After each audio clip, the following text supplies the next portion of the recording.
it's me, Valerie, and today we're going to be reading another book. It is called Hurricane. I'm going to tell you what I think about it. I've read this book before, and I'm going to tell you what I think about it. The morning after hurricane, two brothers find a uprooted tree which becomes a magical place, transporting them on adventures, limiting only by their imagination. So that's what I think about this book, and let's get started. Hurricane by David Winsor. Hurricane. I can't find Hannibal anywhere, Mom. David said. I thought he'd be home when we got back from the store. I'm sure Hannibal is all right, Mom answered. Cats know more about storms than people do. But if it make you feel better, why don't you and George go look for him while I put the groceries away? Don't go too far away from the house, though. Your father will help you look as soon as he finishes securing everything in the yard.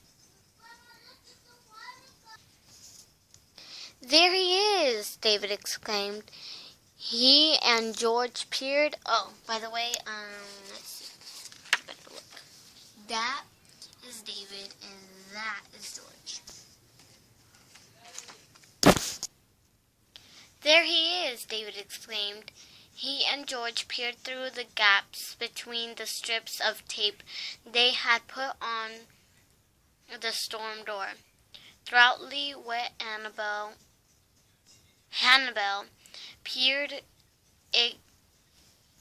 indignantly back at them.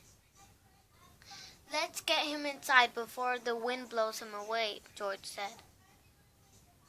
Look at all those words I have to read.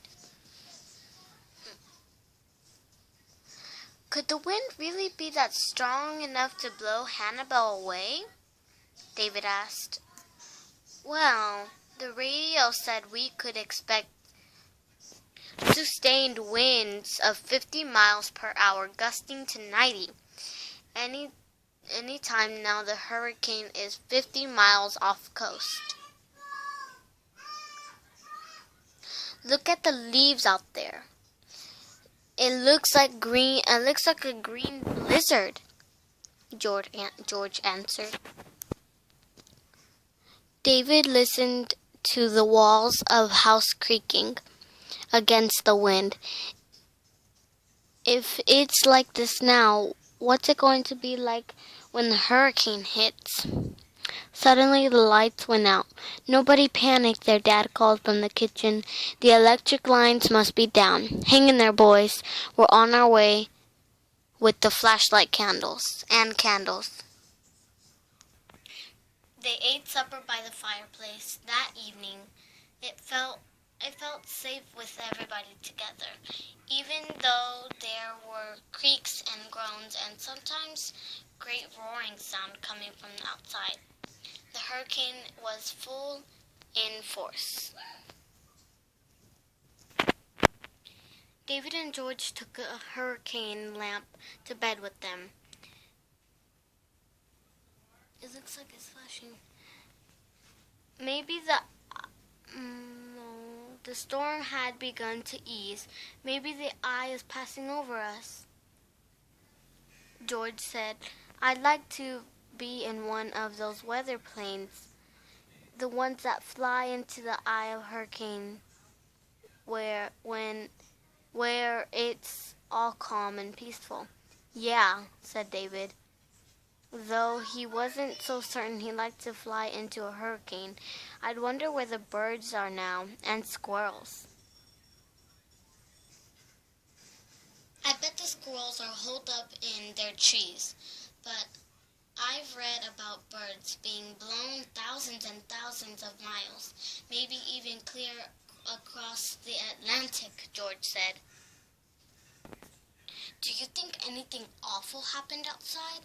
David asked. Who knows? We'll see tomorrow, George replied. The next morning, only the elm tree was standing near the corner of the yard. The day before, there had been two. The downed tree was lying across the neighbor's lawn. Look at that, David said. It could have been hit Mr. Wilbur's house, and we didn't even hear it fall. Wow, this is great, George said. They circled the tree. It looks like a sleeping giant. Look at those big limbs and branches. It's like a jungle. Let's play safari. We've never had a jungle to play safari in before. David didn't wait for an answer. He was already climbing the fallen tree. David fearlessly led the expedition into the very heart of jungle, stalking a mighty leopard. That afternoon, they rode the 7 seas with George at the helm, while David searched the horizon for pirate ships. All the next day and the day after that, they journeyed to the stars and beyond. Sometimes they just sat and enjoyed the view. The tree was a private place, but enough for secret dreams, small enough for a shared adventure. What do we do this afternoon? George asked. I don't care, David answered. It just feels good being here. Then it happened. They woke one morning to an ear-splitting roar, and the sight of men advancing on the tree with chainsaws.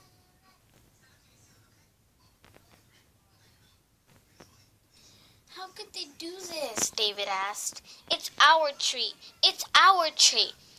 But it's in Mr. Wilbur's yard. I guess that's how they could do it. But they didn't even tell us, David said, feeling as miserable as he had ever felt in his life. It was a great tree, said George. Yeah, David agreed.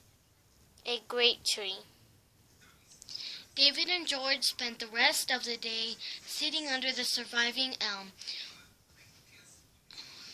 watching the men haul away their tree. In the late afternoon, the sky grew dark. The thunder rumbled in the distance. Hey guys, called Dad. There's going to be a storm. The wind's kicking up. Come on inside before the rain starts. David and George looked up at the old elm. This is a great tree too, David said. Yeah, George agreed. And if it fell, it would land in our yard. The end. Bye. I hope you guys like this video. Like, subscribe, comment. I might do Who's Your Daddy? I don't know because I don't have a computer. And I don't think they have it on the App Store. Of course, I'm recording from my tablet.